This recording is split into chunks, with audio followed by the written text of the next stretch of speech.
नमस्कार। पश्चिम बंगाल के और देश के सभी एनआईएस डीएलएड कैंडिडेट्स को मेरा प्रणाम। मैं कौशिक दास, पश्चिम बंगाल एनआईएस डीएलएड संग्राम मंच की तरफ से देश में अभी चल रहे हैं कुछ घटनाओं के बारे में कुछ एक बात जो रखना बहुत ज़रूरी भी है और ये समय की डिमांड भी है। बात यह है कि हमारे जो शीर्ष नेतृत्व है देश के सर्वभारतीय अध्यक्ष श्री नंदन बोरा जी और बिहार प्रदेश अध्यक्ष पप्पू यादव जी दोनों ही अपने तरीके से एनआईएस डीएलएड को वैलिडेट करवाने के कोशिश में लगे हुए हैं।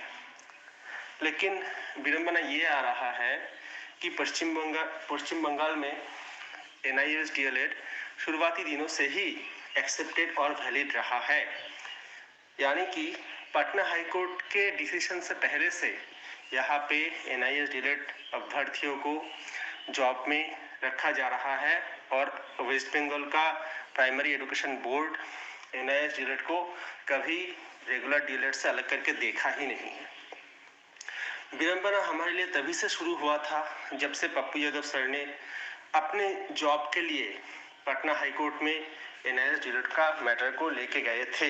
तभी से एनआईएस डीएलएड के विषय में ये जो कानूनी दांवपेच है उसका खेला पप्पू यादव सर से ही शुरुआत हुआ था पटना हाईकोर्ट से। हालांकि वो जीते थे, लेकिन जो एक क्वेश्चन मार्क है एनआईएस डीएलएड पे वो उन्हीं के वजह से प्राइमरीली लगा था। क्योंकि अगर हम वेस्ट बंगाल के कॉन्टेक्स्ट से देखें चीज़ों को तो यहाँ पे कोई विडंबना था ही नहीं। अभी कई बार मैंने पप्पू यादव सर को ये कहते हुए यूट्यूब वीडियोस में लाइव्स में सुना है कि सर उत्तराखंड के अभ्यर्थियों ने मैटर को सुप्रीम कोर्ट के कोर्ट में लेके जाके पूरे देश में एनआईएस का जो कंडीशन है उसका सत्यानाश कर दिया, ऐसा कहते हुए। लेकिन यहाँ पे क्वेश्चन मार्क ये ही है कि जिसने अपने आप को वंचित समझा है तब वो ने इस देश में कानून का रास्ता ही चुना है। जैसे पप्पू यादव सर ने अपने टाइम पे चुना था, जबकि बिहार की सरकार ने उनको जॉब देने से मना कर दिया था क्योंकि वो एक एनआईएस डीएलएड अभ्यर्थी है। लेकिन उन्होंने अपनी अधिकारों को संरक्षित करने के लिए पटना हाईकोर्ट का रास्ते को चुना था। तो ऐसे ही पूरे देश भर में ये सिलसिला चालू रहा। लेकिन वेस्ट बंगाल में विडंबना ये हो गया कि जहाँ पे बोर्ड खुद मानते थे एनआईएस डीएलएड को एक्ट पार, इसमें कोई रोक टोक नहीं था, कोई वो नहीं था। पहले से ही अपने आप से उन्होंने रिक्रूटमेंट करके रखा था एनआईएस डीएलएड वालों को पटना हाईकोर्ट के डिसीजन से भी पहले से। तो ये जो कानूनी दांव पे शुरू हुआ पप्पू यादव जी से, उसी में चलते चलते ये आखिरकार सुप्रीम कोर्ट तक पहुंचा और सुप्रीम कोर्ट में पप्पू यादव जी ने जो केस पटना हाईकोर्ट में करवाया था उसी को भी क्रिटिसाइज किया गया है सुप्रीम कोर्ट का जजमेंट में। तो अभी हम क्या मान के चलें कि वेस्ट बंगाल का जो आज रिक्रूटमेंट ऑनगोइंग है या फिर जो टेट 2022 टेट 2023 जो कि जजमेंट डेट 28/11 के जजमेंट डेट से पहले ही नोटिफिकेशन है, टेट 2023 का भी टेट 2022 का भी, और जो ऑनगोइंग प्रोसेस है रिक्रूटमेंट प्रोसेस 2022 का, ये सभी जजमेंट डेट का पहले से ऑनगोइंग प्रोसेस है। तो इनका भी भविष्य अभी इस मुकदमे और केस के कोर्ट केस के चक्कर में क्वेश्चन मार्क पे आके थम गया है। तो हम क्या मान के चले अभी कि इस सारे झमेले का वजह कौन है, या फिर जिसने हाई कोर्टों में गए हैं एक बार एनआईएस को लेके, या फिर सभी है या फिर कोई नहीं है। तो हमारे वेस्ट बंगाल में तो ये था ही नहीं। अगर जहाँ पे मान्य नहीं था वहाँ के अभ्यर्थी अगर कोर्टों में नहीं जाते तो हम इधर पे वैलिडेट रहते, वो उधर पे इनवैलिड रहते। तो मामला ऐसा ही है ना, जो किसी को लगेगा कि मैं कोर्ट में जाऊँ तो वो जाएगा, किसी को लगेगा कि कोर्ट में ना जाऊँ वो नहीं जाएगा। ऐसा ही बात है, आप किसी को जिम्मेवार तो नहीं ठहरा सकते।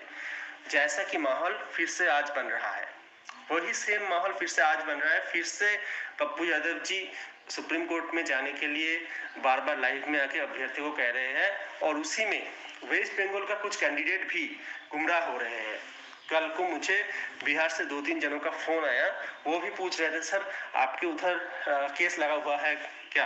तो आज जनवरी का 4 तारीख है, आज वो मैं आपसे विनती करता हूँ कृपया करके वो आप लाइए।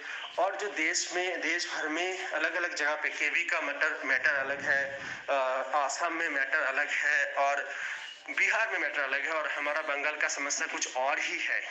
तो ये सभी केस लड़ने के लिए सभी के कैंडिडेट्स को आर्थिक सहायता चाहिए होगा कि वो कोई फ्रेश केस के बदौलत चेंज नहीं हो सकता। हम वेस्ट बंगाल से केस करेंगे तो वेस्ट बंगाल का कोई डिफरेंट मैटर होगा, लेकिन जो मेन केस था उत्तराखंड का केस, उसका जो जजमेंट है उसको मॉडिफाई करवाना सिर्फ रिव्यू पिटीशन से ही संभव है, जो कि आप कर ही नहीं सकते।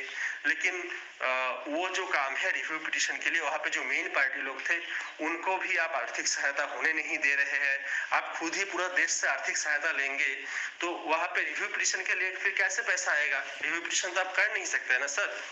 तो ये सारी कुल मिला के बातें हैं। तो मेरा आपसे विनती रहेगा कि आप बिहार के अभ्यर्थियों के लिए लड़ रहे हैं, बहुत अच्छी बात है, आप लड़िए, हम उसका मोरली सपोर्ट करेंगे। कोई भी अगर कहीं पे भी धरना करना होगा तो हम भी उसमें जाएंगे और आपका हाथ को मजबूत करेंगे। लेकिन जो बाहर के राज्यों है, सभी राज्यों में जो समस्याएं हैं उनका सर समस्या अलग है।